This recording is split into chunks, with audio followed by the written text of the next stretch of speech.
Hey everyone, this is Mukesh. Well, today in this video we are going to know about the BN Mandal university English honours paper 2 के बारे में। यदि आप BN मंडल university के student है या Purnia university के स्टूडेंट है तो ये वीडियो आपके लिए है। यदि आपने इंग्लिश ऑनर्स लिया है, ऑनर्स में यदि ऑनर्स पेपर यदि आपका इंग्लिश है और आप पार्ट 1 के स्टूडेंट है, इंग्लिश ऑनर पार्ट 1 के स्टूडेंट है, तो ये वीडियो आपके लिए बहुत ही हेल्पफुल रहने वाली है। और इस वीडियो में हम लोग जानने वाले हैं पेपर 2 के सिलेबस के बारे में और इसके बारे में हम लोग कॉम्प्रीहेंसिवली जानेंगे किस किस टाइप के क्वेश्चन पूछे जाते हैं, आपको एग्जाम में किस तरह से तैयारी करना होता है। यदि आप सही से तैयारी कर लेते हैं तो आई गारंटी आपको 80 से ज़्यादा मार्क्स करने वाले हैं पेपर 2 में। तो सही है, इस बात को जानने के लिए इस वीडियो के अंत तक बने रहिए। आगे बढ़ने से पहले मेरे चैनल को सब्सक्राइब कर ले और सब्सक्रिप्शन बटन पर एक बेल आइकन दिख रहा होगा, उसको भी दबा दीजिए, दबा ही दीजिए ताकि मेरा हर एक लेटेस्ट वीडियो की नोटिफिकेशन बिल्कुल टाइम पर मिलती रहे।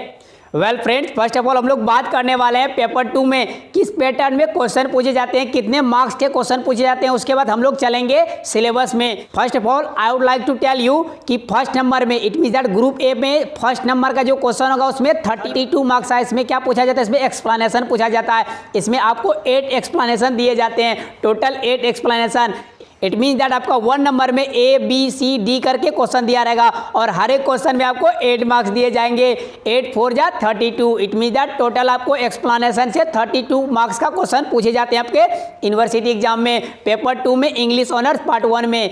तो टोटल हो गए 32 मार्क्स। 1 नंबर में ए नंबर में आपको 2 एक्सप्लेनेशन दिए जाएंगे, बी में भी 2, सी में भी 2 और डी में भी 2, टोटल 8 एक्सप्लेनेशन हो गए। और ए में या और वाला बनाना होगा या तो मेन वाला बनाइए, दोनों में से कोई एक ही बनाना है, 8 नहीं बना दीजिएगा फ्रेंड्स। आपको ओनली 4 का ही जवाब देना, ए में से कोई एक, बी में कोई एक, सी में कोई एक, डी में कोई एक। ये हो गया 32 मार्क्स का क्वेश्चन। वेल अब हम लोग बात करेंगे क्वेश्चन नंबर 2 में। क्वेश्चन नंबर 2 में आपको 10 पोएम्स पढ़ने पड़ते हैं और वो कौन कौन है, इसमें आपको एक नोट राइट करना पड़ता है। पोएम के बारे में आपको 4 ऑप्शन दिए जाएंगे, 4 में से किसी एक पर राइट करना, उसमें आपको 17 मार्क्स दिए जाएंगे, टोटल 17 मार्क्स दिए जाएंगे। और कौन कौन सा पोएम आप लोग को पढ़ना होता है मैं आप लोग को थोड़ी देर में बताऊंगा। ये 17 मार्क्स हो गए। आइए हम लोग क्वेश्चन नंबर 3 की बात करते हैं। As you can see on the screen किस टाइप के क्वेश्चन पूछे जाते हैं। अब हम लोग बात करेंगे क्वेश्चन नंबर 3 की। क्वेश्चन नंबर 3 में भी आपको 17 मार्क्स से क्वेश्चन दिए जाएंगे और इसमें क्या पूछा जाएगा, इसमें आपको पढ़ना होगा the rape of the lock which has been written by the great poet Alexander pop.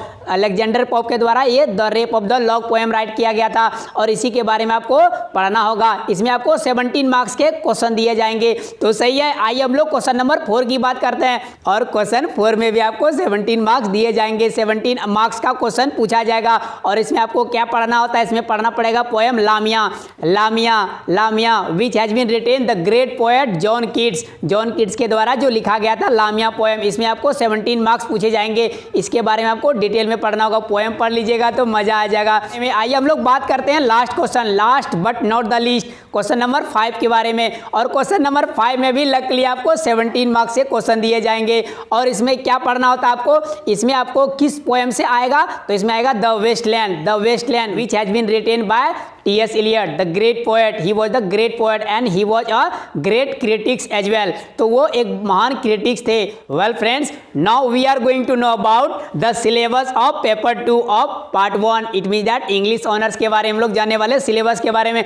ये तो हुआ आपका overview. It means that exam में आपका किस तरह का क्वेश्चन पूछे जाएंगे, इस तरह से आप तैयारी कर सकते हैं। अब हम लोग जानते हैं कि आपको पढ़ना क्या क्या होगा, आप क्या क्या पढ़िएगा, ज़्यादा मार्क्स लाइएगा।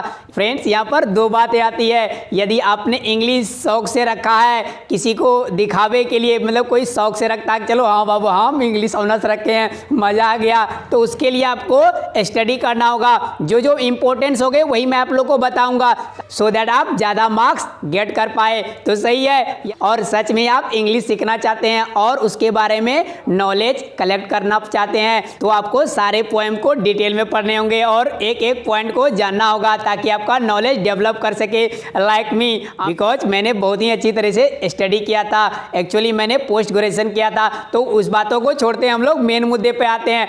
आइए हम लोग सिलेबस की तरफ बढ़ते हैं। तो सबसे पहले आपको क्या पढ़ना होता है, सबसे आपको पहले पढ़ना होता है पोएम्स। उसमें कई सारे पोएम्स होते हैं। लेट मी टेल यू, मैं एक एक करके आपका नाम बताता हूँ, उस पोएट्स के नाम भी बताता हूँ आपको कौन कौन से पोएम पढ़ने होते हैं पेपर 2 में। Let me tell you, first poem जो true love has been written by William Shakespeare. True love William Shakespeare इनके द्वारा लिखा गया था। उसके बाद सेकंड पोएम आपको क्या पढ़ना पड़ेगा, thoughts in a garden. Thoughts in a garden, इस पोएम को राइट किया था Andrew Marvell. Andrew Marvell, Andrew Marvell. आइए थर्ड पोएम की तरफ बढ़ते हैं। थर्ड पोएम हमारा क्या है, थर्ड पोएम है youth and age. Youth and age जो कौन लिखा था, टी.एस. कोलरिज ने लिखा था। टी.एस. कोलरिज ने लिखा था, द ग्रेट पोएट। उसके बाद the gifts of God. The gifts of God किसने लिखा है इस पोएम को, George Herbert. George Herbert. Next poem है the education of nature. The education of nature has been written by William Wordsworth. The education of nature has been written by William Wordsworth. William Wordsworth. आइए हम लोग next poem की तरफ बढ़ते हैं। Next poem हमारा है ode to the west wind. Ode to the west wind किसने लिखा है इसको, पी.बी. शेल्ली ने लिखा है। पी.बी. शेल्ली ने लिखा है।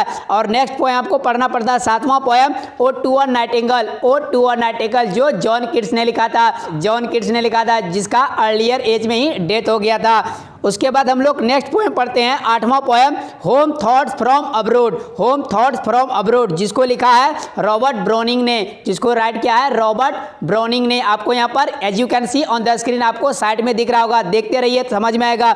उसके बाद last but not the least, last poem आपको पढ़ना होता है, वो कौन सा है, the sea is a calm tonight. The sea is a calm to night जिसको राइट किया था मैथ्यू अर्नोल्डी ने। मैथ्यू अर्नोल्डी में ये आपको 17 मार्क्स के लिए इतने सारे आपको पढ़ने होते हैं। आप इधर पढ़ लेते हैं तो आपको 17 मार्क्स मिल जाते हैं। तो सही है, ये हुआ 17 मार्क्स का सिलेबस। आइए और 17 मार्क्स के सिलेबस के बारे में जानते हैं। और 17 मार्क्स आपको पाने के लिए, गेट करने के लिए आपको पढ़ना पड़ेगा the rape of the lock. The rape of the lock which has been written the great poet Alexander Pope. जिसको राइट किया गया था अलेक्जेंडर पोप। ये दो मोक हीरोइक पोएम है, इसको आपको पढ़ना होता है। ये पोएम पढ़ने में मजा आ जाएगा, आपको इतना मजा आएगा पोएम पढ़ने में जिसका वर्णन नहीं किया जाता है। तो सही है, यदि आप इसको अच्छी तरह से पढ़ लेते तो आपको 100% श्योरिटी है कि 13, 14, 15 तक आपको मार्क्स मिल सकते हैं। इसके लिए 17 मार्क्स के लिए आपको कितने पेजेज में आंसर करने होते हैं, let me tell you. 17 marks के लिए आपको एटलीस्ट 12 पेजेज में आंसर करने होंगे। यदि आप 12 पेजेज में आंसर करते हैं तो आपको एटलीस्ट 15 मार्क्स तो मिल ही जाएंगे। तो सही है, आइए हम लोग क्वेश्चन नंबर 3 की तरफ बढ़ते हैं। और 17 मार्क्स पाने के लिए आपको, क्योंकि 17 4 क्वेश्चन पूछे जाएंगे। 4 में से हम लोगों ने 2 क्वेश्चन के बारे में जाने हैं कि क्या क्या हम लोग को पढ़ना होता है। तो 17 + 17 34 हो गया। अब आइए और 17 के बारे में जानते हैं। और उसके लिए आपको पढ़ना पड़ेगा एक interesting poem, that is Lamia. Lamia has been written by the great poet John Keats. John Keats के द्वारा राइट किया गया था लामिया पोएम। तो सही है, इसमें भी आपको 17 मार्क्स दिए जाएंगे। ये बड़ा ही इंटरेस्टिंग पोएम है, आपको पढ़ने में मजा आ जाएगा। पेपर 2 का जो है इतना इंटरेस्टिंग है, इतना अच्छा पोएम है, मैं आप लोग को बता नहीं सकता। इसमें भी आपको 17 मार्क्स दिए जाएंगे। लामिया पढ़िएगा, आप तो पढ़िएगा ही, क्योंकि आप इंग्लिश ऑनर्स के स्टूडेंट जो ठहरे। तो सही है, आइए हम लोग क्वेश्चन नंबर अब दूसरे की बात करते हैं। उसमें भी आपको 17 मार्क्स दिए जाएंगे। और वो 17 मार्क्स पाने के लिए आपको क्या करना होगा, द वेस्टलैंड पढ़ना होगा। द वेस्टलैंड पढ़ना होगा which has been written the great poet T S. Elliot.